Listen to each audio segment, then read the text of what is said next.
Sudah 19, Ustaz. Oh iya, udah cukup lah. Ntar yang lain tapi. Baik, bismillahirrahmanirrahim. Assalamualaikum warahmatullahi wabarakatuh. Waalaikumsalam. Waalaikumsalam warahmatullahi wabarakatuh. Alhamdulillahi wa kafa, wassalatu wassalamu ala nabiyyina al-mustafa wa ala alihi wa ashabihi ahli sidqi wal wafa. Asyhadu an la ilaha illallah wa asyhadu anna Muhammadan abduhu wa rasuluhu la nabiyya wa la rasula ba'dah.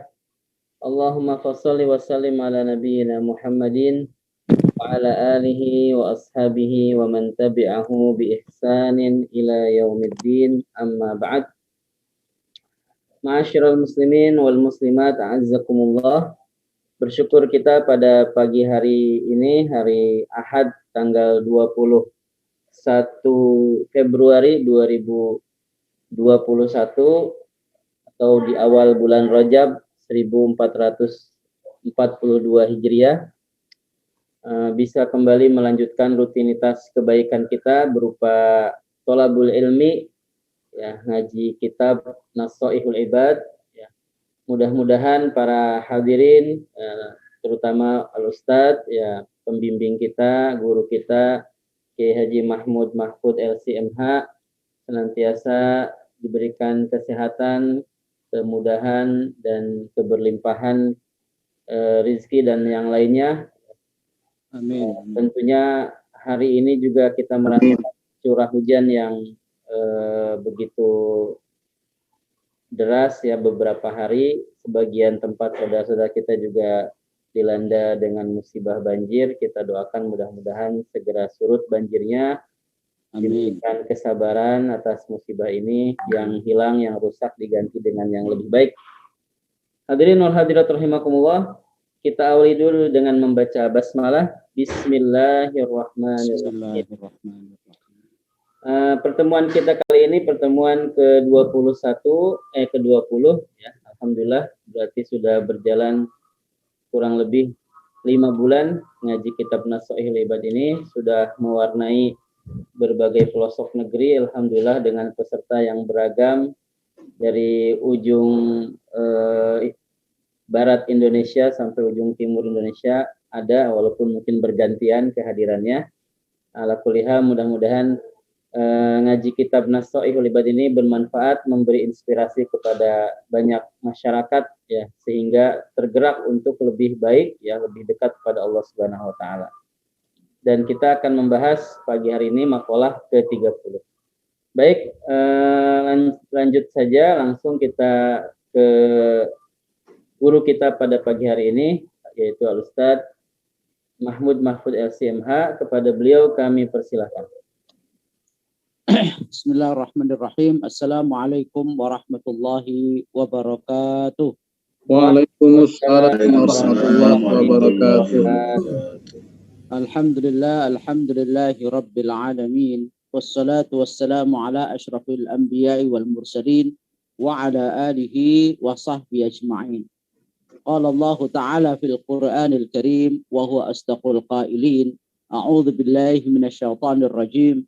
Bismillahirrahmanirrahim. Innama yakhshallaha min 'ibadihi al-'ulama. Wa qala sallallahu alaihi wasallam fi hadits syarif, idza taqarraba al-'abdu ilayya shibran taqarrabtu ilayhi ba'd atau taqarrabtu ilayhi dira'an wa idza taqarraba ilayya dira'an taqarrabtu ilayhi ba'd wa idza atani yamshi ataituhu harwalatan. Sadaqallahul azim wa sadaqa rasuluhun nabiyil karim wa nahnu ala dzalika minasyahidin wasyakirin walhamdulillahi rabbil alamin. Para pemirsa, pendengar, hadirin hadirat jamaah sekalian, kaum muslimin muslimat, santriwan santriwati, saudara saudari, ikhwan dan akhwat dimanapun antum dan antuna berada. Alhamdulillah, pada kesempatan di pagi hari yang cerah ini, mumpung belum hujan, kita dipertemukan kembali oleh Allah Subhanahu wa taala dalam kondisi sehat walafiat, segar, bugar, tegar, sabar di tengah corona yang sedang menyebar Semoga kita semua tidak tertular dan tidak terpapar. Salawat dan salam semoga tetap terlimpah curahkan kepada qudwatuna wa sayyiduna Muhammad sallallahu alaihi wasallam yang telah banyak membimbing kita sehingga kita bisa mengerti mana hak, mana batil, mana ma'ruf, mana mungkar, mana salah dan mana yang benar. Pada kesempatan kali ini kita akan lanjutkan kajian kita kitab Nasaihul Ibad karya dari Syekh Al-Imam Nawawi Al-Bantani Al-Jawi, yang pada kesempatan kali ini kita akan bahas Ats-Tsunai yang terakhir, yaitu makalah yang ke-30 ya. Dan ini sudah hampir 5 bulan kita baru sampai ke Ats-Tsunai, dan insya Allah akan berlanjut pada bab Ats-Tsulathi serba 3. Mudah-mudahan apa yang sudah kita kaji selama ini mendapatkan barokah, ridho, dan manfaat dari Allah Subhanahu wa Ta'ala. Sebelum kita awali, mari kita buka dengan bacaan Al-Fatihah. Semoga ini menambah keberkahan majelis kita kali ini. Ila hadratin Nabil Mustafa Rasulullah sallallahu alaihi wasallam wa ila hadrati Syekh An-Nawawi. Lahum al-Fatihah. أعوذ بالله من الشيطان الرجيم بسم الله الرحمن الرحيم الحمد لله رب العالمين الرحمن الرحيم مالك يوم الدين إياك نعبد وإياك نستعين اهدنا الصراط المستقيم صراط الذين أنعمت عليهم غير المغضوب عليهم ولا الضالين آمين. قال المصنف رحمه الله تعالى ونفعنا به وبعلومه في الدارين آمين آمين يا رب العالمين. Wal maqalatu tsalathun qala ay asyibli law dhuqtum halawatal waslah ay al qurbi al waslah bimana al qurbi ma Allah taala la araftum mararatal qati'ati ay al bu'di anhu taala fa innahu adzabun 'azimun inda ahlillahi ta'ala. Wa kana min du'aihi sallallahu alaihi wasallam Allahumma rzuqni ladzatan nadhari ila wajhika al-karim wasyauqa ila liqa'ika. Wal maqalatu ats-tsalathun, makalah atau nasihat yang ke-30. Dan ini merupakan makalah terakhir dari bab Ats-Tsunai serba 2.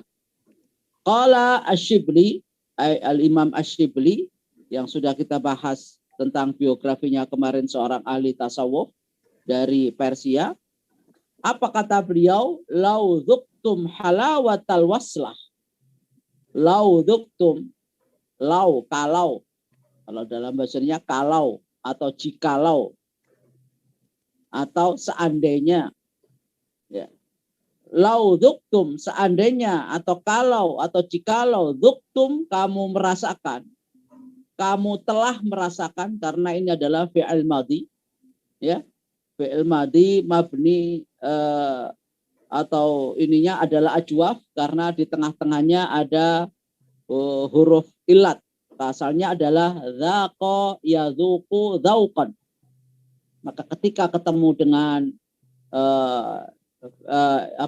dhamir mutasil, maka harus mabninya mabni alas sukun menjadi dzuktum, seperti qultum, seperti kuntum ya.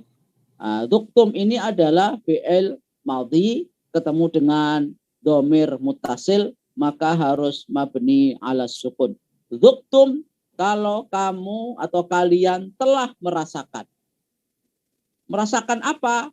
Halawatal waslati, manisnya hubungan dekat, manisnya kedekatan. Ai al-qurbi ma'allahi ta'ala, manisnya kedekatan dengan Allah Subhanahu wa ta'ala.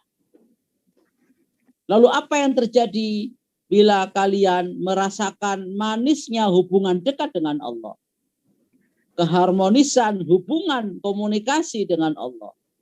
Dan begitu lezatnya kau rasakan hubungan itu dengan Allah, maka sebaliknya akan kamu rasakan la araftum, niscaya kalian akan tahu. Lamnya di sini adalah lam taukid. Sungguh kalian. Ya, jadi ini benar-benar sungguh kalian akan tahu atau kalian telah mengetahui mararatal qati'ati, pahitnya terputusnya hubungan itu. Ya, betapa pedihnya terputusnya komunikasi itu. Betapa perihnya hubungan yang terputus itu. Ai al-bu'di anhu, yaitu pahitnya jauh dari Allah Subhanahu wa taala. Fa innahu, kenapa merasa perih, merasa pedih, merasa sedih dengan terputusnya hubungan dengan Allah?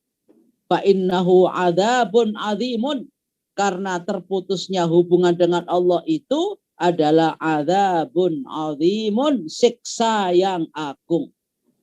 Ya, penderitaan yang mendalam, kepedihan yang begitu perih sampai menusuk ke hati dan tulang-tulang. Bagi siapa perasaan pedih itu sangat mendalam ketika merasakan pahitnya terputusnya hubungan ini.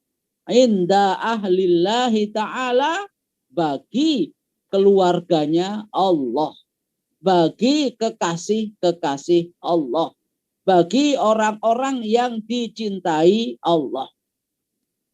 Wa kana min du'aihi, dan adapun di antara doa sallallahu alaihi wasallam, Nabi Muhammad sallallahu alaihi wasallam, dalam rangka untuk bisa merasakan nikmatnya dan manisnya hubungan dekat dengan Allah, maka beliau selalu berdoa agar tidak dihilangkan atau tidak dijauhkan jaraknya dengan Allah Subhanahu wa taala.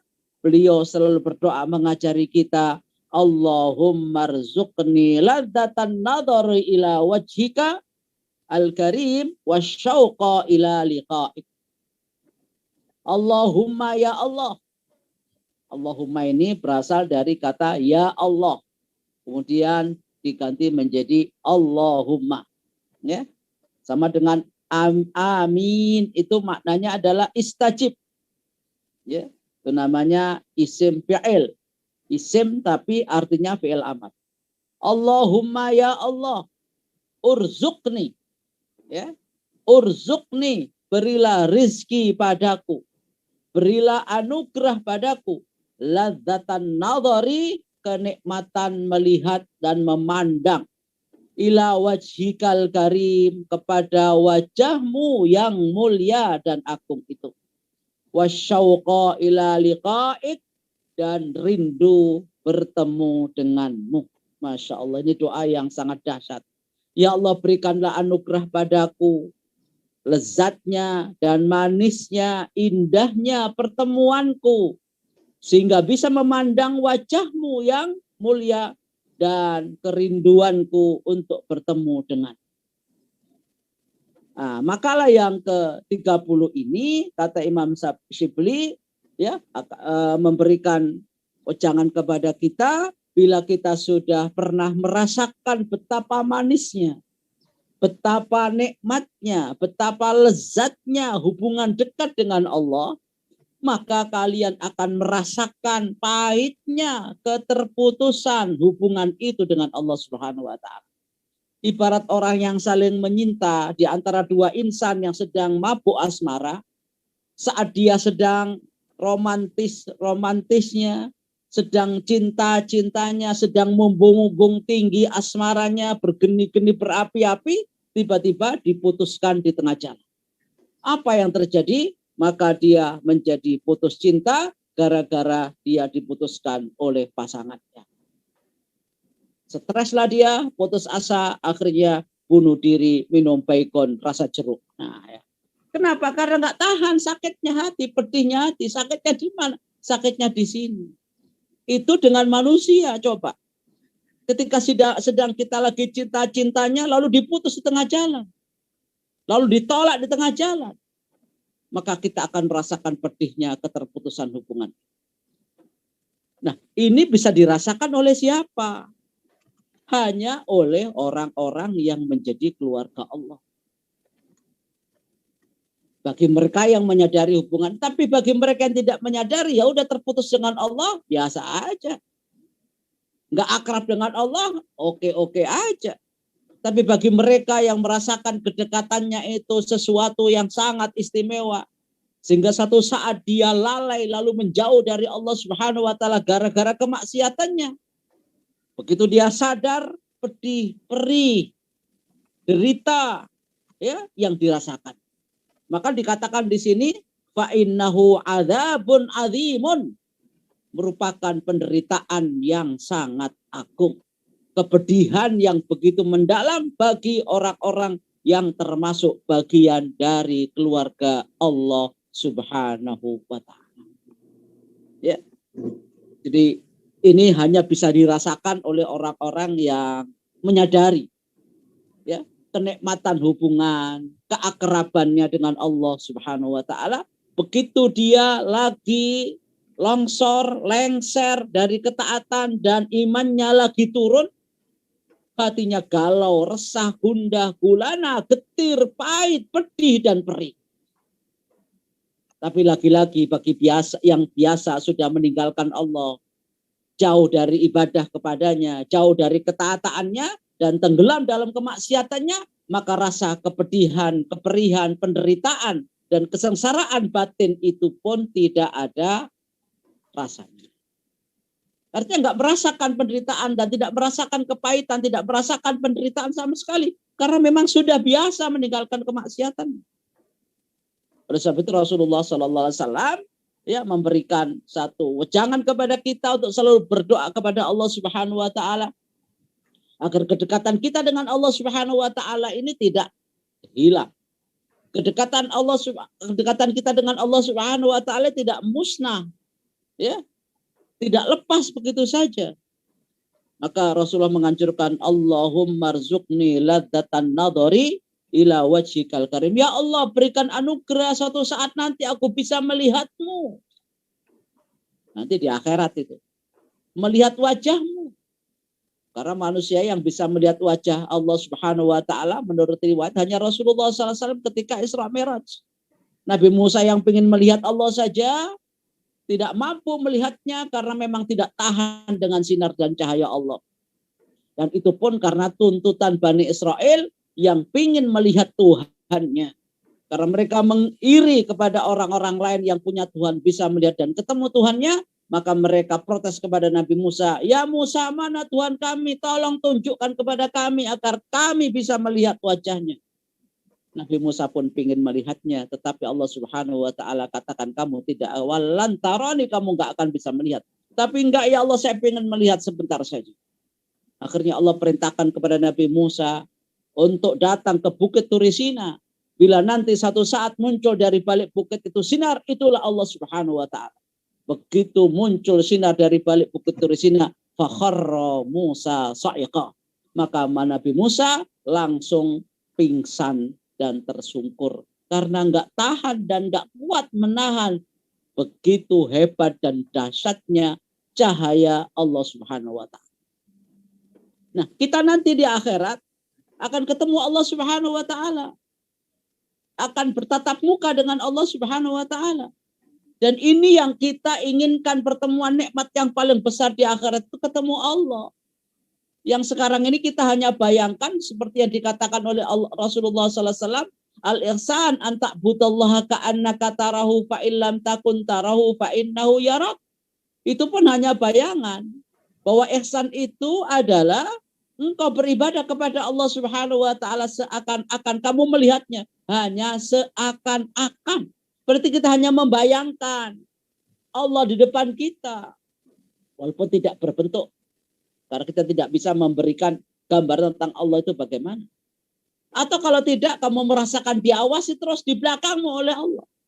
Sebuah kenikmatan, tapi di dunia ini hanya bisa membayangkan. Nanti di akhirat, ini kita akan rasakan kalau kita termasuk keluarga Allah Subhanahu wa taala yang selalu mentaati segala perintahnya dan menjauhi segala larangannya. Karena Allah Subhanahu wa taala sudah berjanji, yauma idzin, ya, wujuhu yauma idzin nadhirah ila rabbiha nadhirah. Pada hari ini di akhirat nanti wajah-wajah cemerlang orang-orang mukmin yang taat itu mereka akan bersinar dan berbinar-binar, cemerlang, berseri-seri. Ila rabbiha nadhira, wajah cemerlang berseri-seri itu mereka akan menatap wajah Allah Subhanahu wa ta'ala. Siapa yang bisa begini? Min ahlillahi, dari keluarga-keluarga Allah yang al-mu'minun, al-muti'un, ya, kepada Allah Subhanahu wa ta'ala. Ini kenikmatan besar. Ya, tetapi ini tidak bisa kita peroleh dengan begitu saja. Harus ada tahapan-tahapan untuk takarrub kepada Allah. Tahapan-tahapan untuk mendekatkan diri kepada Allah agar bisa mencapai ya prestasi, mencapai bonus besar di sorga itu, melihat dan bertatap muka dengan Allah Subhanahu wa ta'ala. Apa kiatnya dan apa strateginya agar kita bisa liqo dengan Allah Subhanahu wa ta'ala yang telah kita rindukan di dunia hanya kita bisa bayangkan. Itu disebut oleh Allah Subhanahu wa ta'ala di dalam ayatnya surat Al-Kahfi ayat 110 ujung bagian bawah sebelah kiri. Allah Subhanahu wa ta'ala ingatkan, kalau ingin ketemu aku, ingin berdialog denganku, bertatap muka, berpandangan mata denganku, syaratnya apa?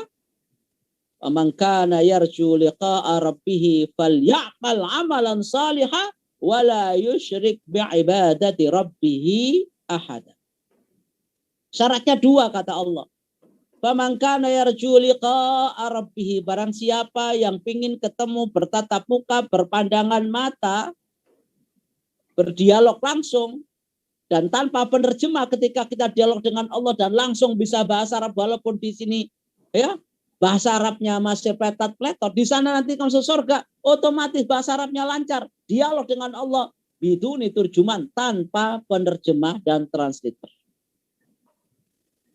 Orang yang seperti ini bagaimana caranya agar bisa ketemu Allah?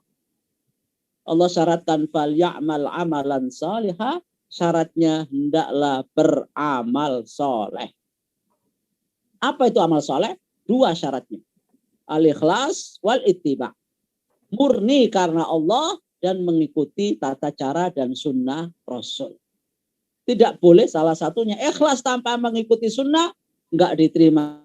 Atau mengikuti sunnah tapi enggak ikhlas, enggak diterima. Dan gagallah proses kita untuk ketemu Allah Subhanahu wa ta'ala.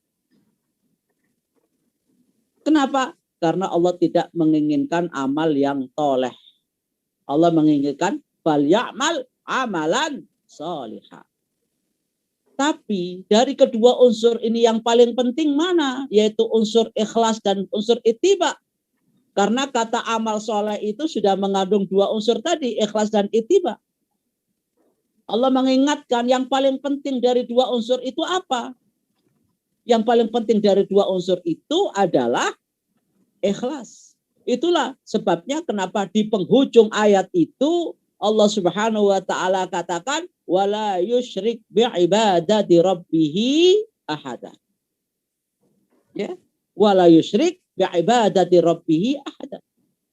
Jangan sekali-kali ya kalian kalau ingin ketemu aku menyekutukanku dengan yang lain, membanding-bandingkan aku dengan yang lain. Kamu telah berselingkuh dalam bertauhid kepadaku. Jangan duakan aku. Sakit hatiku kalau kau duakan aku dengan berhala, dengan matahari, dengan bulan, dengan keris, dengan kuburan, dengan pohon yang sakti, walaupun tidak bisa memberikan apa-apa kepada diri kita ini. Tapi kalau Allah disamakan dengan pohon beringin, disamakan dengan kuburan, disamakan dengan berhala, disamakan dengan jabatan, disamakan dengan harta, Allah murka. Makanya Allah Subhanahu wa ta'ala marah besar ketika Allah disekutukan dengan yang lain. Innallaha la yaghfiru ayyushraka bi wa yaghfiru ma duna dzalika liman yasha. Itulah tahapan, proses, cara, strategi kalau ingin ketemu Allah Subhanahu wa ta'ala. Caranya adalah dengan takarrub kepada Allah agar kita bisa merasakan manisnya dan lezatnya komunikasi dan hubungan dengan Allah Subhanahu wa ta'ala. Maka beliau katakan oleh Imam Abu Bakar Al-Shibli, jika engkau sudah merasakan nikmatnya dekat dengan Allah, maka niscaya kalian akan merasakan betapa pahitnya jauh dari Allah Subhanahu wa ta'ala. Bagaimana cara dekat itu? Ya melalui takarrub. Agar kita sedekat maka kita harus taqarrub kepada Allah Subhanahu wa taala dari kata-kata qaruba yaqrubu qurban. Wa huwa qaribun, dia adalah dekat. Maka kurban itu adalah bagian dari cara kita mendekatkan diri kepada Allah. Walaupun kata-kata kurban seringkali diistilahkan dengan istilah lain atau diartikan dengan arti lain. Korban kecelakaan, korban pemerkosaan, korban penganiayaan. Padahal korban itu sesungguhnya adalah sesuatu yang bisa mendekatkan diri kepada Allah. Ya. Nah, kalau kemaksiatan kan menjauhkan diri kepada Allah. Maka caranya untuk bisa mendekat kepada Allah, ya kita melakukan taqarrub yang maknanya mendekat. Dan kata-kata mendekat ini bukan Allah yang dekat, tapi kita yang aktif mendekat. Ya, taqarraba ya taqarrabu taqarruban, mendekatkan diri. Bisa kepada ya, ini yang negatif, bisa saja kepada yang positif. Ya istilahnya PDKT lah, pendekatan. Nah kalau PDKT yang mau yang kesengsem itu, yang jatuh cinta itu yang harus mendekat. Bukan menunggu yang lain suruh deketin kita. Wong dia mengincar seseorang dan pingin menikahi seseorang, ya dia harus melakukan PDKT. Begitu pula dengan Allah Subhanahu wa taala, kalau ingin dicintai oleh Allah, maka lakukanlah PDKT atau dalam bahasa agama disebut taqarrub. Dan taqarrub itu sifatnya aktif, bukan pasif. Siapa yang aktif? Ya kita. Jangan nunggu Allah dekatin kita. Kita yang butuh kepada Allah. Itulah sebabnya Allah Subhanahu wa taala sangat senang kalau hambanya ini mendekati dengan cara-cara yang syar'i. Dan respon Allah Subhanahu wa taala ketika kita mendekati selangkah, Allah datang kepada kita dengan 2 langkah. Kalau kita mendekati Allah Subhanahu wa taala dengan sejengkal, Allah datang dengan 1 hasta. Kalau kita mendekati Allah Subhanahu wa taala dengan 1 hasta, maka Allah Subhanahu wa taala mendekati kita semakin dekat, jaraknya langkahnya lebih lebar dengan 1 depa. Bila kita datang menghadap Allah Subhanahu wa taala dengan ibadah-ibadah kita sambil berjalan, maka Allah mendekati kita, merespon kita, menjawab aktivitas kita ini dengan berlari-lari kecil.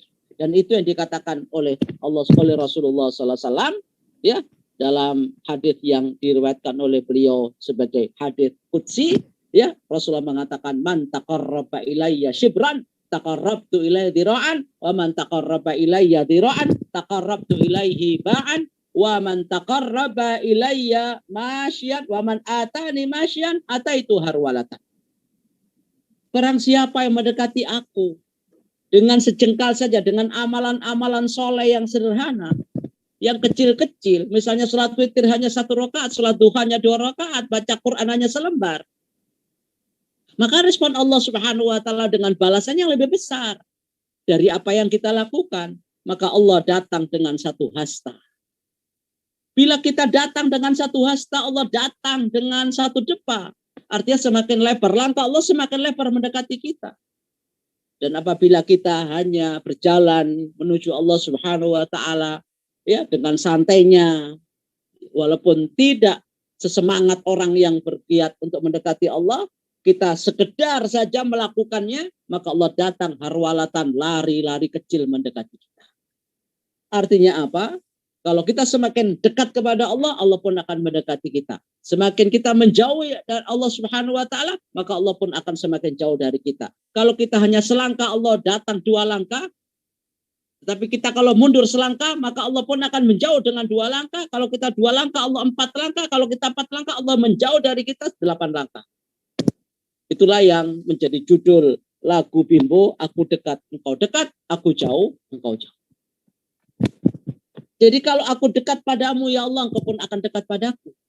Tapi bila engkau aku menjauhimu dengan kemaksiatan dan pembangkangan seorang hamba kepada Rabb-nya, maka Allah pun akan mundur lebih jauh dari langkah kita. Nah, itulah yang menyebabkan kita akan merasakan manisnya hubungan ini. Manisnya komunikasi, manisnya kedekatan. Maka apa kunci daripada taqarrub itu? Kuncinya adalah kita menyadari hubungan kita, ya, hubungan kita sebagai hamba dengan Allah sebagai Rabb-nya. Jangan dibalik. Gitu ya. Kita sebagai tuan, Allah sebagai hamba.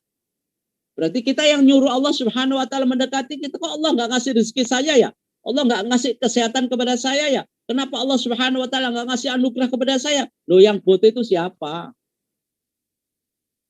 Kalau kita berposisi sebagai hamba, mestinya kita mengabdi, melayani. Ya, bukan ngebos modelnya. Bukan sok juragan. Ya, bukan sok direktur. Kita sebagai pelayan Allah, sebagai namanya sudah hamba, abdun, penghamba. Robnya yang mengatur kita, pengendali kita, pemberi segalanya kepada kita. Maka kitalah yang harus aktif dan merasakan bahwa kita ini hambanya dan Allah adalah sebagai al-ma'bud. Nah, kalau kedekatan ini sudah kita rasakan dan begitu manis hubungan ini, begitu harmonis hubungan ini dengan Allah Subhanahu wa taala karena kita banyak melakukan takarub dengan amal-amal soleh tadi. Ya. Yang sudah sholat wajib ditambah dengan sholat sunnah, yang sudah puasa wajib ditambah dengan puasa sunnah, yang sudah sedekah wajib ditambah dengan sedekah sunnah, yang sudah pernah haji ditambah dengan umroh, ya, dan lain sebagainya. Itu adalah cara-cara kita mendekatkan diri kepada Allah. Nah, kalau sudah begitu, maka hubungan kita dekat dengan Allah. Kalau sudah dekat, maka kasih sayang Allah Subhanahu wa taala akan mengguyur kita kapanpun saja.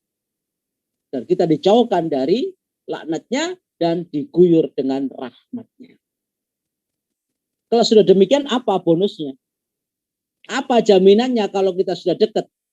Karena begitu manis hubungan kita dengan Allah. Ibarat kita hubungan baik dengan bosnya, dengan majikannya, dengan direkturnya, dengan atasannya, lah jabatannya naik terus. Posisinya ya awet. Dan bonus gajinya pun tinggi. Karena hubungan dekat dengan pimpinannya. Begitu pula dengan Allah yang lebih daripada pimpinan, lebih dari juragan, lebih dari bos. Maka kita akan disayangi, kita akan dicintai, kita akan dirahmati, dijauhkan dari laknat dan musibah yang menimpa kepada kita. Nggak ada sanksi, karena kita sudah kadang disayang. Itulah jaminan dari Allah Subhanahu wa taala atas kedekatan kita. Maka Allah Subhanahu wa taala menyatakan di dalam sebuah hadits qudsinya, ya, wa ma taqarraba ilayya 'abdi bi syai'in ahabbu ilayya mimma iftaratu alaihi. Wa ma yazalu 'abdi yataqarrabu ilayya bin nawafil hatta uhibbahu. Fa idza ahbabtuhu, bila aku sudah cintai dengan langkah-langkah takarub tadi kepada Allah, melakukan yang sunnah-sunnah setelah melakukan yang wajib, maka Allah jamin orang yang sudah dekat hubungannya, yang sudah merasakan manisnya kedekatan dengan Allah ini, Allah balas dengan kasih sayang. Apa balasan Allah kepada orang yang disayangi gara-gara takarub ini? Fa idza ahbabtuhu, bila aku sudah sayangi karena takarub ini, kuntu sam'ahu alladhi yasma'u bihi, akulah yang akan menjadi telinganya. Wa basarahu alladhi yubsiru bihi, aku akan menjadi matanya. Wa yadahu allati yabtishu biha, aku akan menjadi tangannya yang memukul ataupun menolong. Wa rijlahu allati yamshi biha, dan akulah akan menjadi kaki yang berjalan dengannya. Wala in ista'adani, bila dia minta perlindungan padaku, aku akan segera lindungi. Wala in sa'alani la'utiyanahu, bila dia minta apapun dengan munajat dan berdoa di tengah malam maupun di tengah hari, la'utiyanahu, pasti aku akan beri. Begitulah jaminan Allah Subhanahu wa taala kepada mereka sudah mendekat. Bagi mereka merasakan betapa hubungan dekatnya ini sangat manis, lezat dan nikmat. Maka Allah akan balas.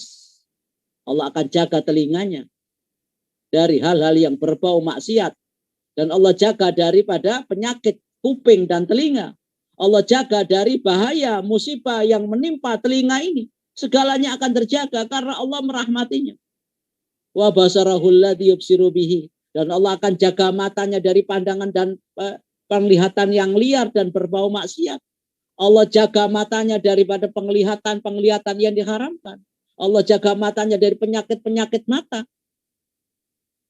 Wa yadahul lati yabtishu biha, dan Allah pun akan jaga tangannya.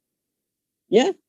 yang digunakan untuk berbuat, dia akhirnya tangannya dermawan, suka nolong orang, jauh dari mendolimi dan menganiaya orang. Karena ini tangan-tangan yang sudah digerakkan oleh Allah, dijamin oleh Allah, dan dijaga oleh Allah. Maka selalu diarahkan untuk kebaikan. Begitu pula kakinya. Warijlahul lati yamshi biha, maka Allah pun akan jamin kakinya akan terjaga dari langkah-langkah yang berbau maksiat. Berat kaki ini diayunkan untuk berbuat maksiat. Nendang orang, nginjek orang, melangkah ke tempat maksiat, berat kakinya. Dan dimudahkan kakinya melangkah ke tempat-tempat yang berbau taat. Ke masjid gampang, datangin pengajian gampang, datangin untuk nolong orang gampang. Karena apa? Sudah dijaga oleh Allah kakinya. Dan dilindungi kakinya oleh Allah dari perbuatan-perbuatan yang tidak disukai oleh Allah. Dan dimotivasi, digerakkan oleh Allah untuk dimudahkan melangkah ke tempat-tempat yang baik dan positif.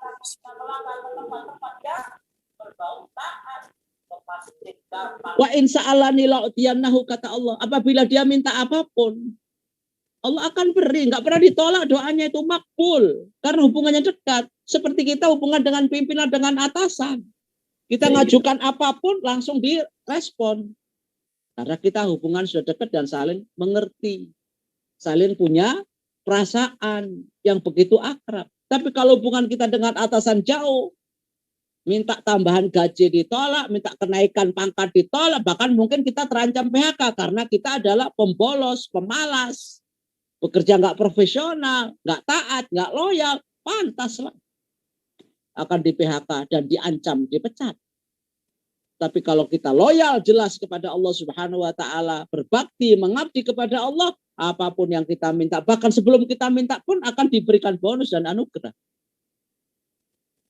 Dan jaminan berikutnya, wala in ista'adani la'idannahu, bila sudah dia datang kepadaku meminta perlindungan dari segala macam penyakit, dari segala macam ancaman, teror fisik maupun mental, la'idannahu, aku jamin pasti aku akan lindungi dia. Kenapa? Lagi-lagi karena kedekatannya. Sama kalau kita dekat dengan jenderal, kita akan dilindungi. Kita dekat dengan aparat keamanan, kita akan dilindungi dan diayomi. Tapi kalau kita memusuhi, membuli, dan melawan, ya pasti kita akan ditindak. Begitu kira-kira ibaratnya antar hubungan dengan manusia saja mendapatkan perlindungan. Apalagi kita berhubungan dengan zat yang maha pelindung. Pastilah semua yang kita inginkan dari suatu situasi-situasi yang tidak nyaman di dunia ini, Allah yang bakal turun tangan melindungi kita. Itu kenapa? Karena kedekatan hubungan kita dengan Allah dan kita sudah merasakan lezatnya hubungan harmonis. Nah, satu saat tiba-tiba kita menjauh, maksiat kita jalan, ketaatan kita berkurang. Sudah jarang-jarang sholat wajib, sudah jarang-jarang sholat sunnah, sudah jarang-jarang puasa sunnah, apalagi puasa wajib ditinggalkan, sudah jarang-jarang sedekah dan zakat. Sudah tidak lagi mau melakukan haji, bahkan sudah mampu, dan umroh pun tidak mau. Itu berarti kan menjauh dari Allah Subhanahu wa taala. Maka satu saat kalau Anda pernah dekat dengan Allah dan tiba-tiba jauh dari Allah, Anda akan merasakan penderitaan batin yang begitu dalam. Mungkin kita bisa rasakan yang biasa tahajud lalu tiba tidak tahajud, hatinya galau pagi hari. Yang biasa tilawah hari ini nggak tilawah, ada perasaan nggak nyaman dalam hati. Yang biasa duha kok tiba-tiba nggak duha, ada perasaan yang tertinggal. Itu bagi yang biasa melakukan ibadah-ibadah itu. Tapi yang biasa meninggalkan tahajud pun tenang, nggak usah, nggak ada masalah. Yang biasa tidak tilawah, ya tidak tilawah pun nggak apa-apa. Yang nggak biasa duha, ya nggak duha pun nggak apa-apa. Yang nggak biasa sedekah, nggak sedekah pun nggak apa-apa. Nggak ada perasaan sesuatu yang tertinggal. Kenapa? Karena sudah jauh hubungannya dengan Allah Subhanahu wa ta'ala. Oleh sebab itu, kita dianjurkan untuk melakukan taqarrub kepada Allah Subhanahu wa ta'ala dengan memperhatikan hati kita. Agar terus akrab dengan Allah, agar terus dekat dengan Allah, dan jauh daripada kegetiran dan kepahitan, jauh dari Allah Subhanahu wa ta'ala. Yang sering kita dengar, ada tombo ati kulimo warnane. Ya, maca Quran angan-angan sama nane, salat wengi lakonono, ya, wong kang saleh kumpulono, ya weteng luwe juga lakonono, lalu zikir wengi pun ojo lali dilakon. Ya, itu adalah tompo ati iku lima warnane dalam rangka apa? Untuk mengkondisikan hati agar begitu dekat dan akrab dengan Allah, karena hatilah yang akan menjadikan kita dekat dengan Allah, bukan fisik kita. Yang mendekatkan kita itu hati, bukan fisik. Mungkin fisiknya sholat, fisiknya sedekah, fisiknya puasa, tapi sholat malah menjauhkan dia dari Allah Subhanahu wa Ta'ala, yang fungsinya mestinya inna sholata tanha 'anil fahsya'i wal munkar. Itu kalau fungsinya dekat hubungan hatinya dengan Allah. Tapi kalau hatinya jauh, sekalipun secara fisik dia sholat tapi malah jauh dari Allah, berarti itu menandakan bahwa dia tidak benar-benar konsentrasi, fokus, dan loyal kepada Allah. Itulah sebabnya kenapa dia dikatakan dalam sebuah ungkapan seorang ulama bahwa man lam tazidhu sholatuhu, ya, man lam tazidhu sholatuhu minallahi anil faksya'i, man lam tazidhu sholatuhu anil malam tanhahu salatu anil faksya'i wal munkar lam yazidhu minallahi illa bu'dan. Jadi barang siapa yang sholatnya malam tanhahu, barang siapa yang sholatnya tidak bisa menahan dirinya anil faksya'i wal munkar, dari perbuatan jahat dan munkar, lam yazidhu minallahi illa bu'dan, maka malam tazidhu, maka sholatnya tidak akan menambah hubungan dengan Allah kecuali jauh. Kenapa? Karena hanya fisiknya yang dekat, tapi hatinya yang jauh.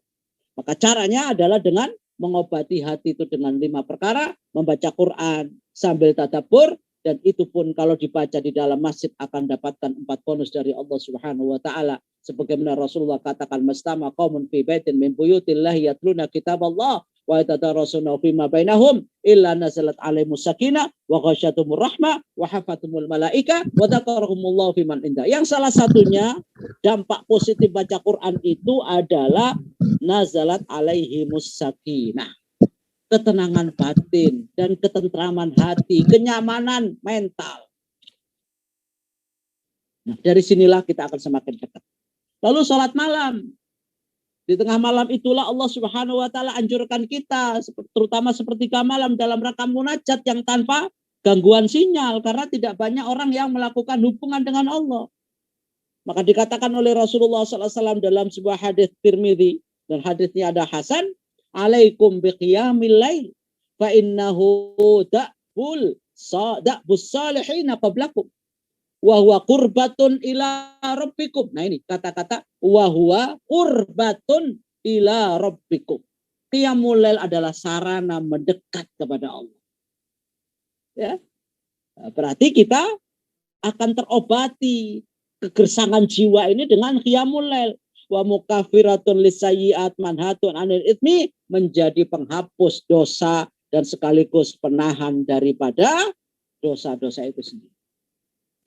Dengan demikian hubungan kita semakin akrab, semakin dekat dengan Allah Subhanahu wa Ta'ala, karena merasa nyaman bermunajat, berbisik di tengah malam saat manusia sedang tertidur lelap dengan tidurnya. Karena saat itulah Allah Subhanahu wa Ta'ala datang, katanya yanzilu rabbuna tabaraka wa ta'ala kulla lailatin ila sama'id dunya hina yabqa thuluthul lailil akhir fa yaqulu man yad'uni fa astajiba lahu wa man yas'aluni fa'tiyahu wa man yastaghfiruni fa'aghfirullah. Jadi Allah Subhanahu wa Ta'ala turun di tengah malam itu sepertiga malam yang terakhir ke langit dunia ini. Dan Allah mengatakan, barang siapa yang berdoa padaku pasti aku akan kabulkan. Barang siapa datang kepadaku minta apapun aku akan beri. Dan barang siapa minta ampun padaku pasti aku akan ampun. Itulah yang menyebabkan kedekatan kita semakin erat dengan Allah Subhanahu wa Ta'ala, karena kita sering munajat, komunikasi, ibarat kita dengan pimpinan sering WA, sering Zoom, ya, sering saling hubungan secara virtual, sekalipun tidak bisa secara offline, tetapi kita terus komunikasi secara online, maka hubungannya semakin dekat. Udah dalam kondisi pandemi begini, secara fisik kita nggak bisa data, secara online nggak pernah nongol. Ya lama-lama kita dipecat sama atasan kita karena nggak pernah komunikasi. Kemana ini orang? Gaji diterima, tapi kerja nggak mau, nggak kelihatan prestasinya. Begitu pula Allah Subhanahu wa taala kalau kita nongol di tengah malam, di saat manusia sedang tertidur lelap, maka Allah Subhanahu wa taala senang melihat kemunculan kita di Zoom tengah malam itu. Ibarat kita kan ikut Zoom virtual di tengah malam, banyak orang yang nggak nongol, gambar kita tampak itu di hadapan Allah Subhanahu wa taala, dan saat itulah semua permintaan kita dikabulkan oleh Allah Subhanahu wa taala. Kemudian yang ketiga adalah bergaul dengan orang-orang soleh agar hati kita menjadi nyaman karena banyak siraman rohani, banyak melihat ya cermin dari orang-orang soleh itu, karena jadi seseorang itu al-mu'min mir'atu akhi, seorang mukmin itu cermin bagi yang lain. Maka kita berkumpul dengan orang-orang soleh, pastilah kita akan ketularan kesolehannya. Kita akan tertular dan kalau dalam bahasa kita ini bisa terpengaruh oleh kebaikan orang soleh. Minimal dapat nama lah. Ini temannya siapa? Oh, temannya Pak Soleh. Nah, namanya sih sudah soleh namanya ya. Temannya Pak Soleh, insya Allah soleh. Gitu. Temannya Ustaz Hidayat, ya insya Allah soleh. Ya. Temannya Ustaz Muhrazi, insya Allah orang soleh. Orang itu dilihat siapa teman akrabnya, maka dia akan dapat nama. Tapi kalau tahu itu temannya preman, oh pantes, temannya preman ya sifatnya seperti preman. Itulah sebabnya kata Rasulullah SAW itu almar'u ala dini khalilih. Bahwa seseorang itu tergantung kepada agama temannya. Falyadhur ahadukum ila man yukhalil, maka hendaklah seseorang itu melihat siapa yang akan menjadi teman akrabnya. Khalil itu beda dengan sodik. Khalil itu ada teman akrab, kekasih. Makanya Nabi Ibrahim itu disebut Khalilullah, teman akrabnya Allah. Maka kalau kita ingin melihat kepribadian seseorang, lihatlah siapa teman akrabnya. Nggak usah repot-repot menelisik orang ini, terus kemudian menguntit orang ini, nggak perlu. Lihat pergaulannya sama siapa, itu persis dengan temannya. Karena orang akrab punya titik persamaan. Nggak mungkin orang akrab itu tuh punya titik perbedaan. Minimal hobinya sama-sama penidur. Waktunya tidur bareng, waktunya makan bareng, mau kuliner bareng, mau ngebut-ngebutan bareng, mau goes bareng. Ya karena dia punya hobi yang sama. Tapi kalau hobinya nggak sama, satunya hobinya goes, satunya hobinya ngaji, ya nggak ketemu. Yang satu pergi goes, yang satunya pergi ngaji. Ya ketua digabung ya, sambil goes, sambil ngaji, atau ngaji sambil goes. Itu karena punya hobi yang sama. Karena al-arwahu junudun mujannada. Bahwa roh ini adalah seperti pasukan. Pasukan itu akan berkumpul, berkelompok, berinteraksi dengan pasukan yang sejenis. Maka Brimob ketemu Brimob, Angkatan Laut, ya kumpulnya dengan Angkatan Laut, Angkatan Darat ketemu dengan Angkatan Darat, Angkatan Udara ketemu dengan Angkatan Udara. Karena tugas dan fungsinya berbeda, maka nggak mungkin gabung. Ya, yang di laut, ya dia biasa di laut. Coba Angkatan Darat, ya nyilem beda, nggak kuat. Yang Angkatan Udara biasa terbang dan biasa terjun, coba Angkatan Darat terjun atau Angkatan terjun juga berbeda. Karena nggak sama. Al-arwahu junudun mujannada, fama ta'arafa minha ikhtalafa, wa ma tanakara minha ikhtalafa. Maka kumpullah orang-orang soleh, seperti yang ada dalam Zoom ini adalah kumpulan orang-orang soleh, insya Allah. Ya, akan ketemu. Kalau enggak, ya akan jauh. Enggak bakalan ketemu karena titik persamaannya sama. Ya, nah banyak itu tentang bagaimana kita harus mencari teman itu ya. Kalau berteman dengan orang baik akan ketularan baiknya, dan berteman dengan orang jahat akan ketularan kejahatannya. Oleh sebab itu kita menghadapi manusia atau setan manusia kan minal jinnati wan nas ya. Jadi setan itu ada dua, minal jinnati wan nas. Dari jin dan manusia. Tapi kata Abu Sulaiman Ad-Darani mengatakan syaitanul jinni ahwanu. Slide berikutnya Ustaz, paling akhir. Jauhi teman setan manusia. Syaitanul jinni ahwanu alayya min syaitanil ins. Syaitanul ins yata'allaqu bi fayudkhiluni fil ma'siyah. Wa syaitanul jinni idza ta'awwadtu minhu khanasa anni. Ini bedanya teman yang baik dengan teman jahat itu. Dan kalau setan yang gondrong seperti manusia ini kan setan gondrong, yang setan gondol kita nggak kelihatan. Maka lebih mudah menghadapi setan gundul daripada setan gondrong. Apa kata beliau? Syaitanul jinni ahwanu alayya min syaitanil ins. menghadapi godaan setan jin itu lebih mudah bagi saya daripada menghadapi setan manusia itu. Kenapa? Karena syaitanul insi yata'allaqu bi.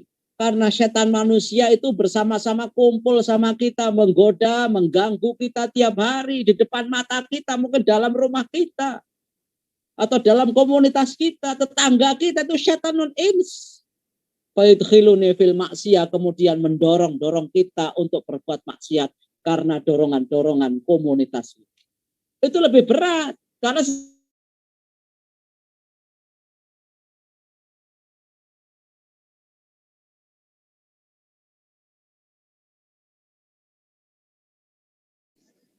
mati Ustaz audionya. Audio Ustaz. Apa yang harus dilakukan? Idza ta'awwadtu min khonasani, dibacakan ayat kursi saja sudah lari. Tetapi kalau setan ins itu belum enggak lari, dibacakan ayat kursi malah balas surat Al-Baqarah dibaca semua. Ya. Maka kalau setan jin itu dibacakan kursi lari, tapi kalau setanul ins itu sebelum dilempar kursi enggak lari-lari. Ya. Baru lari kalau dilempar kursinya, bukan ayat kursinya. Itulah lebih berat, carilah teman yang baik. Kemudian puasa melenyapkan keangkuhan, karena disitulah kita diajari untuk lapar, dahaga, melihat orang lain yang sedang kelaparan saat ini di musim pandemi, kita pun timbul rasa sayang dan empati, simpati kepada orang lain. Dan yang kelima, obatnya hati adalah zikir untuk menenangkan. Zikir itu adalah menenangkan, ala bidzikrillahi tatmainnul qulub. Sehingga wajar kalau hati sudah merasakan kenyamanan dan kenikmatan seperti ini, maka itulah kedekatan kita dengan Allah Subhanahu wa taala sudah terjamin. Oleh sebab itu dikatakan oleh Rasulullah SAW, bagaimana rasa manisnya iman itu ada 3. Kalau kita sudah melakukan 3 hal ini, insya Allah rasa manisnya iman itu terasa. Mangtalatun mangkunna fi wajada halawatal iman ayyakunallahu wa rasuluhu ahabba ilaihi mimma siwahuma. Bila Allah dan Rasulnya lebih kita cintai daripada selainnya, kita lebih cinta Allah dan Rasul daripada keluarga kita sendiri, lebih cinta Allah dan Rasul daripada kerabat kita sendiri, teman kita sendiri, harta kita sendiri, kedudukan dan posisi kita hilangkan semua kecinta itu, hanya fokus kepada Allah dan Rasulnya. Baru kita akan merasakan bagaimana manisnya iman itu sendiri. Wa yuhibbal mar'u la yuhibbu illa lillah, dan ukhuwah karena Allah, benci pun karena Allah. Wa ayyakra ayyauda fil kufri, dan dia takut kembali kepada kekufuran sebagaimana dia takut dilemparkan ke api neraka. Begitu pula dalam riwayat Muslim dikatakan, dzaqa ta'mal iman man radiya billahi rabba bil islami dina bi Muhammadin rasulullah. Kapan seseorang akan merasakan manisnya iman karena kedekatan dengan Allah? Apabila dia ridho kepada Allah sebagai Rabbnya, Nabi Muhammad sebagai Rasulnya, dan agama Islam sebagai agamanya. Baru dia akan rasakan lezatnya iman. Bagi perempuan bagaimana? Kapan seorang istri akan merasakan manisnya iman? Lima adalah jadistu ba'dun nisa halawatal iman. Waladatat ta'watharal ibadah. Qala sallallahu alaihi wasallam. Wala tajidul mar'atu halawatal iman. Hatta tu'addi haqqa zawji. Seorang istri baru akan merasakan manisnya iman itu kalau menunaikan kewajibannya kepada suaminya. Berarti sepanjang belum melaksanakan kewajiban kepada suami, selama itu pula tidak akan pernah merasakan manis dan lezatnya iman. Karena terus bertengkar, bertikai, akhirnya berpisah. Itu karena apa? Tidak menunaikan kewajiban. Begitu pula suami tidak akan merasakan lezatnya iman kalau tidak menunaikan kewajiban sebagai suami. Ya. Bahkan dikatakan dalam hal ini oleh Ibnu Mas'ud, salatun mangkunna fi yajidu bihinna halawatal iman. 3 hal yang akan dirasakan manisnya iman oleh seseorang itu apabila pertama, tarkul mirai fil haqqi.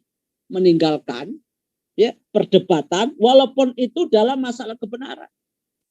Kalau kita ini debat kepada orang-orang yang nggak bisa diajak debat, nggak usah, nggak ada artinya.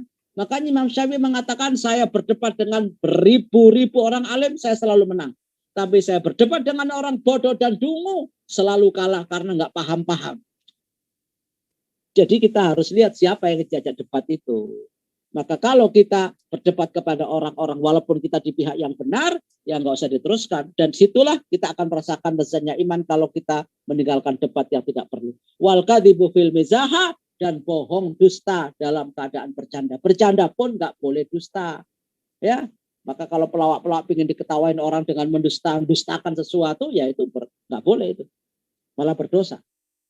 Wa ya'lamu annama asabahu lam yakun la yukhti'ahu wa annama akhtau lam yakun la yusibahu. Dan dia tahu, sadar bahwa apa yang menimpanya bukan karena dosanya, dan dosanya tidak akan mengakibatkan musibah. Kalau itu dirasakan bahwa penyakit yang ada bukan karena dosanya, musibah yang ada bukan karena kesalahannya, tapi karena takdir Allah Subhanahu wa taala, maka akan rasakan manis dan lezatnya iman kepada Allah Subhanahu wa taala. Nah, sekarang yang terakhir, ya, kalau tadi adalah manisnya iman dengan berbagai macam cara dan proses tahapan-tahapan untuk mendekatkan diri kepada Allah Subhanahu wa taala dengan melakukan ya pengobatan terhadap hati kita dan kalbu kita. Sekarang bagaimana? Dan kenapa kita terasa pahit dan getir ketika menjauh dari Allah? Ya karena kita sudah banyak menentang, membangkang, maksiat, melawan, dan jauh daripada ayat-ayatnya. Dan itu yang dikatakan oleh Allah Subhanahu wa taala dalam surat Thaha ayat 124 sampai 126 atau bahkan sampai 127. Wa man a'rada 'an dzikri fa innalahu ma'isyatan dongka. Wa nahsyuruhu yaumal qiyamah ya'ma, barang siapa yang berpaling dariku, jauh hubungannya denganku, ibadahnya sudah mulai males-malesan. Ya, tilawannya sudah mulai kendor-kendor, tahajudnya sudah mulai enggak aktif lagi, duhanya sudah hilang lagi. Itu a'rada. Zikirnya sudah jarang-jarang, itu a'rada. Apa yang terjadi ketika orang yang sudah pernah dekat lalu menjauh? Fa innalahu ma'isyatan dongka, maka kehidupannya dibikin sesak, dibikin derita, dibikin galau, dibikin perih, pedih karena jauh hubungannya dengan Allah Subhanahu wa taala. Bahkan di akhirat nanti wa nahsyuru yaumal qiyamah ya'ma, di akhirat nanti akan digiring dalam keadaan buta. Karena dia merasa di dunia dulu bisa melek, bisa ke puncak melihat keindahan, bahkan lihat nonton bola sampai malam-malam begadang, dia mampu masuk golnya berapa. Bahkan karena saat itu masuk 2 gol, akhirnya matanya dua-duanya benjol karena 2 gol, matanya seperti kemasukan bola. Dia lihat itu golnya kayak apa dan begitu indahnya, tendangan pisang dari jarak jauh. Gitu ya. Tapi protes kepada Allah, ya Allah saya dulu bisa melihat sesuatu. Qala rabbi lima hasyartani ya'ma wa qad kuntu basira. Ya Allah kenapa kau giring aku dalam keadaan buta? Padahal dulu aku bisa melihat dan memandang keindahan. Apa kata Allah? Kadzalika atatka ayatuna fanasitaha wa kadzalikal yauma tunsa. Itu gara-gara kamu dulu datang kepadamu ayat-ayat Allah, hadis Rasulullah disampaikan oleh para kiai, para ulama, para ustadz, para habaib. Kamu nggak mau ngikutin sih. Malah dolan aja. Ngaji nggak mau. Ya, baca WA terus sampai hatam, sampai ya kemana-mana, rekreasi kemana-mana. Bisa. Tapi ngaji sejenak saja nggak tahan. Wa kadzalika atatka ayatuna, sudah banyak para ulama, ustadz, kiai, habaib mengingatkan itu. Tapi fanasitaha, kamu lupakan, kamu jauh dari peringatan-peringatan. Maka wajar wa kadzalikal yauma tunsa, kalau sekarang kamu pun juga dilupakan oleh Allah Subhanahu wa taala. Seakan Allah tidak tahu kalau kamu dulu pernah melek, sekarang dibutakan. Walaupun Allah pasti tahu bahwa dulunya tetap melek. Tapi ini sebagai balasan kepada mereka yang jauh dari Allah Subhanahu wa taala, maka dirasakan adalah kepedihan, keperihan, dan kepahitan hati di dalam hubungan dengan Allah. Apa faktornya? Karena rakus kepada dunia. Manisdada ilman tsummasdada ala dunya khirsan lam yazdad minallahi illa bu'dan. Barang siapa yang tambah ilmunya dan tambah hubungan dekatnya dengan dunia, semakin rakus dengan dunia dan tamak kepada dunia, lam yazdad minallahi illa bu'dan, tidak ada tambahan kecuali jauh dari Allah. Kalau kita terlalu rakus kepada dunia, terlalu tamak kepada dunia, sampai melampaui batas-batas syar'i, menghalalkan segala cara, maka balasannya jauh dari Allah. Yang kedua, menyebab kenapa kita jauh dari Allah, tenggelam dalam kemaksiatan. Karena kemaksiatan itulah yang menghalangi hati kita dan membuat hati kita banyak noda-noda hitam yang menghalangi kita kedekatan kita dengan Allah sehingga tidak tergerak untuk berbuat baik, bahkan menghalangi perbuatan baik itu sendiri. Ya, akibatnya apa? Kalau orang sudah jauh hubungannya dengan Allah karena maksiat dan karena rakusnya kepada dunia, maka terasing dalam lingkungan orang-orang baik. Dia kumpul dengan orang-orang baik merasa terasing. Aduh, saya sungkan, saya pekewo, saya nggak enak, saya nggak nyaman. Ini orang soleh-soleh mau ke masjid juga nggak enak, saya nggak pernah sholat kok tiba-tiba di masjid. Saya nggak enak kumpul di masjid taklim, tiba-tiba datang, oh saya ini ahli minum dan segala macam. Orang yang banyak maksiat merasa terasing di lingkungan orang-orang baik karena nggak sejenis, ya, nggak sepaham, nggak sefikroh. Itu biasanya orang merasa terasing di situ. Dan yang kedua akan menjadi budak setan. Kalau sudah menjadi budak setan, apapun yang dia mau setan, dia pun akan turuti. Karena fakullu insanin yafirru min ibadatillahi fa innahu sayabqa fi raqqis syaitan. Slide berikutnya Ustaz. Ya, jadi menjadi budak setan. Jadi setiap orang yang menjadi orang yang jauh dari hubungan dengan Allah Subhanahu wa taala, maka dia akan lari daripada ibadah Allah, dan kalau sudah banyak lari dari ibadah Allah Subhanahu wa taala, fa innahu sayabqa fi raqqis syaitan, maka dia termasuk budak-budak nafsunya setan. Maka oleh sebab itu, marilah kita tingkatkan ya keimanan kita, kedekatan kita, hubungan dengan Allah Subhanahu wa taala dengan berbagai macam amalan-amalan soleh walaupun tidak seberapa, tapi Allah Subhanahu wa taala akan merespon positif dan kita jauhi segala hal yang bisa menjauhkan kita dengan Allah Subhanahu wa taala, maka insya Allah akan kita rasakan manisnya hubungan dekat dengan Allah ketika kita juga bisa merasakan pahit dan getirnya jauh dari Allah Subhanahu wa taala. Kalau kita sudah pernah rasakan lezatnya kedekatan itu dengan Allah, ibarat orang yang dimabuk asmara ketika sedang bercinta, sedang mabuk-mabuknya, hubungannya begitu dekat, bahkan sehari nggak ketemu seperti setahun. Mau apapun ingat kamu, mau makan ingat kamu, mau ke WC pun ingat kamu, mau tidur pun ingat kamu, mau pergi pun ingat kamu. Ibaratnya seperti itu. Begitu tiba-tiba diputuskan, hati menjadi perih dan pedih dan sakitnya itu katanya di sini. Begitu pula dengan Allah Subhanahu wa taala. Kalau kita sudah pernah bercinta kepada Allah lalu tiba-tiba di tengah jalan diputus oleh Allah dan mungkin kita yang memutuskan hubungan itu, kalau kita masih sadar, perih dan pedih pun akan kita rasakan. Tapi mudah-mudahan kepedihan itu tidak akan terus-menerus berlangsung dan kita sadar kembali mendekati Allah Subhanahu wa taala agar bisa merasakan manis dan lezatnya hubungan dekat dengan Allah Subhanahu wa taala. Demikian kurang lebihnya mohon maaf, wabillahi taufiq wal hidayah. Waridal inayah wal minkum wallahu al-muwaffiq ila aqwamit thariq. Nasrun minallahi fatun qarib wa basyiril mu'minin. Wassalamualaikum warahmatullahi wabarakatuh. Waalaikumsalam warahmatullahi wabarakatuh. Syukur Ustaz. Alhamdulillah, jazakumullah khairan Ustaz Muhammad Mahfud atas syarah ya. Syarah dari makalah ke-30, makalah terakhir di bab sunai yang luar biasa. Beliau menjelaskan dari makalah ini tadi kita ketahui lau zuktum halawatal waslati la araftum mararatal qati'ah.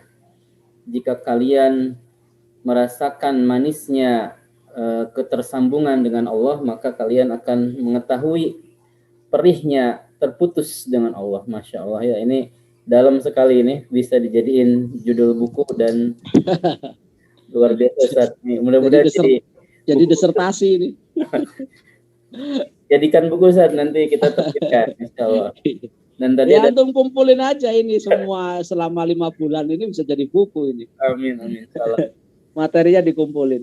Tuh, ini doanya juga bisa kita amalkan saja. Allahumma ini ladzatan nazar ila wajhikal karim wasyauqa ila liqa'ik. Ya Allah, berikan aku rizki kelezatan melihatmu dan kepada wajahmu yang mulia dan rindu kepada pertemuan denganmu. Masya Allah. Baik, hadirin wa hadirat rahimakumullah, mudah-mudahan kita diberikan karunia bisa melihat wajah Allah dan kerinduan yang tidak henti kepada Allah Subhanahu wa taala. Ada pertanyaan Ustadz di Zoom. Iya. Dari Pak Soleh Abu Tazkia. Ya, Pak Soleh orang Leteng Agung. Ya, pertama, bagaimana makna dan penjelasan manisnya berdekat diri dengan Allah kalau kita kaitkan dengan hadis ini? Jika Allah mencintai suatu kaum, maka mereka akan diuji. Nah, kemudian manusia yang paling berat cobaannya adalah para nabi, kemudian orang-orang soleh, kemudian yang semisal mereka dan yang semisalnya. Jadi ini malah diuji Ustadz, orang yang dekat sama Allah. Bagaimana Ustadz? Iya sama lah kalau kita dekat dengan dan loyal, ya, loyal kepada pimpinan. Untuk menguji loyalitas itu kan ada beberapa ujian dan tantangan-tantangan yang harus dilakukan. Benar nggak loyal ini? Atau hanya pura-pura loyal? Maka caranya apa? Diberi tantangan. Tantangan itu apa? Berupa ujian. Maka para nabi itu diuji oleh Allah Subhanahu wa taala loyalitasnya itu dengan berbagai macam cobaan, ujian, hambatan, rintangan, teror fisik maupun mental datang bertubi-tubi, datang silih berganti dan tidak akan pernah berhenti. Seperti Nabi Ibrahim alaihissalam. Nabi Ibrahim itu kan disebut oleh Allah Subhanahu wa taala sebagai Khalilullah, kekasihnya. Kok banyak ujiannya? Itu untuk menguji kecintaannya sejauh mana. Kita kan cinta itu harus ada bukti, gitu kan? Kalau cinta sejati tanpa bukti itu adalah cinta yang palsu katanya. Ya enggak? Benar enggak kita cinta? Benar enggak kita loyal? Maka diuji, ditantang. Oleh sebab itu Nabi Ibrahim itu tantangannya paling berat karena dia menyandang gelar sebagai Khalilullah, kasih Allah. Atau dalam hal ini ulul azmi minar rusul itu kan tantangannya berat-berat itu. Nimim itu, Nimim, Nuh, Ibrahim, ya, Nimim, Nuh, Ibrahim, Musa, Isa, Muhammad. Itu Nimim, ulul azmi yang 5 itu. Atau Mimin, Musa, Isa, ya, Nuh, Minim atau Minim ya, Musa, Isa, Nuh, Ibrahim, Muhammad. 5 orang itu semuanya adalah ulul azmi, orang-orang yang banyak mendapatkan ujian dari Allah Subhanahu wa taala. Maka kita bagaimana Nabi Ibrahim? Diuji oleh Allah Subhanahu wa taala berhadapan dengan keluarganya sendiri, bapaknya yang saudagar patung dan pengrajin patung, produsen patung, hubungannya dengan keluarganya sendiri menantang dakwanya. Kemudian dengan rajanya sendiri Namrud yang telah melakukan ya penganiayaan kepada beliau dan beliau mau dibakar gara-gara menentang kebijakan pemerintah saat itu, menggempur patung-patung yang ada di sekitarnya. Lalu berhadapan dengan seluruh kaumnya pun juga begitu. Lalu diuji oleh Allah dengan lahirnya anak yang baru lahir yaitu Ismail ketika beliau usianya di atas 100 tahun. Begitu sudah lahir Nabi Ismail, Allah perintahkan hijrah dari Palestina menuju Hijaz di Mekah. Perjalanan yang sangat jauh. Begitu sampai di Hijaz, beliau diutus oleh Allah, Ibrahim, jangan lama-lama di sini. Dakwamu belum selesai, mutasi lagi ke Palestina, balik lagi ke Palestina, meninggalkan anaknya seorang diri bersama istrinya di tengah padang pasir yang tidak ada tanda-tanda kehidupan. Begitu sampai kemudian beliau di Palestina dan lama di Palestina sampai anaknya berusia 15 tahun atau 17 tahun sudah ABG, Allah Subhanahu wa taala perintahkan jenguk anakmu yang sudah menjadi ABG di Mekah. Begitu sampai di Mekah, Allah Subhanahu wa taala perintahkan Ibrahim, jangan lama-lama ketemu anakmu. Kalau kamu loyal padaku, kamu cinta dan sejati kepadaku, maka buktikan cintamu ini, sembelih anak. Lalu beliau pun akan melakukan itu, akhirnya diganti oleh Allah Subhanahu wa taala dengan kambing. Dan itu sebagai pembuktian cinta. Maka semakin tinggi iman kita, maka akan semakin tinggi ujian dan tantangannya. Maka kalau orang itu semakin tinggi kelasnya, maka ujiannya berat. Anak SD ya ujiannya SD, SMP ya ujiannya SMP, SMA ya SMA. Ya kalau dokter ya disertasi. Masa SD diberikan disertasi, kan bukan kelasnya. Gitu kan? Anak SMP suruh bikin skripsi, bukan kelasnya. Gitu ya. Jadi tugasnya disesuaikan dengan kelas masing-masing. Berarti semakin tinggi iman kita, semakin tinggi pula tantangan, hambatan, dan ujiannya. Dan itu dalam rangka untuk membuktikan cinta dan loyalitas kita kepada Allah Subhanahu wa taala. Bukan Allah tidak sayang. Semakin disayang oleh Allah, semakin banyak tantangan yang ingin diberikan kepada kita oleh Allah untuk menaikkan peringkat. Orang kalau naik peringkat ya harus mau ujian nasional. Kalau pengen lolos, ya kalau nggak mau lolos jangan ikut ujian, bolos saja. Nah, itu artinya bahwa Allah cinta kepada kita. Wallahu a'lam bishawab. Baik, alhamdulillah. Jadi bukti Allah semakin sayang kepada kita dan ingin meningkatkan derajat kita, Allah berikan kita ujian-ujian ya. Demikian Ustaz Pak Soleh atas jawaban dari Ustaz. Silakan, masih ada waktu mungkin 1 kali pertanyaan lagi dari hadirin jamaah yang mau bertanya. Bisa disampaikan langsung juga yang ikut di Zoom atau di chat, silakan.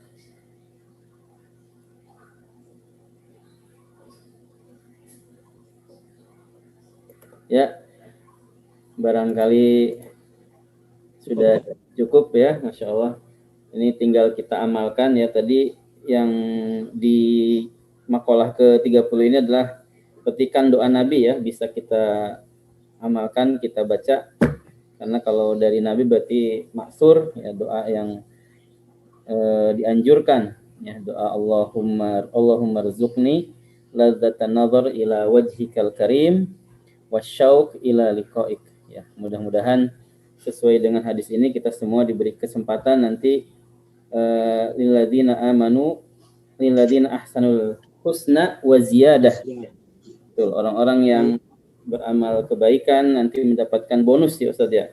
Iya. Ya datun nazar ila wajhihil karim insyaallah. Dan juga terus tanamkan rasa rindu kita kepada Allah ya. Tadi kata Ustadz, tergantung kita gaulnya dengan siapa ya. Kalau kita udah terbiasa beramal soleh, maka akan merasa tidak enak, tidak nyaman ketika meninggalkan amal soleh itu ya. Biasa sedekah subuh-subuh sehari kelewat misalkan, akan sampai siang hari merasa ada yang terlewat gitu saja. Iya. Ya, juga hal-hal yang lainnya. Tapi beda dengan orang yang udah biasa meninggalkan, malah ya nggak membekas. Dan itu kebanyakan umat kita sekarang seperti itu ya. Mudah-mudahan dengan ngaji kitab ini kita diberikan kesadaran. Juga mari kita sebarkan makalah atau link ngaji ini yang sudah 20 kali pertemuan kepada sahabat kita, keluarga kita. Mudah-mudahan jadi sebab hidayah buat mereka. Baik, hadirin wal hadirat, terima kasih banyak. Jazakumullah khairan Gus Mahmud atas taujih dan kajian yang sudah disampaikan pagi hari ini. Mudah-mudahan senantiasa diberikan kesehatan, keberlimpahan rezeki, keberkahan dan segala kebaikan buat kita semua. Mari kita sama-sama akhiri ngaji kitab makalah ke-30. Insyaallah berarti masuk ke bab sulasi berikutnya saja. Insyaallah. Insyaallah. Sulasi. Ke-21. Ya, serba 3 ya. Bukan 10.003 ya. Buku seri pertama itu Ustaz Hidayat. Iya. Seri pertama ya. Sampai Sunai. Udah jadi bagus tuh. Ya. Ustaz Imam dibantu ya disusun.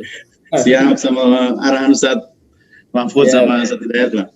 Baik, mari kita sama-sama tutup dengan baca kafaratul majlis. Subhanaka Allahumma bihamdika asyhadu an la ilaha illa anta astaghfiruka wa atubu ilaik. Syukran semuanya Ustaz Mahmud.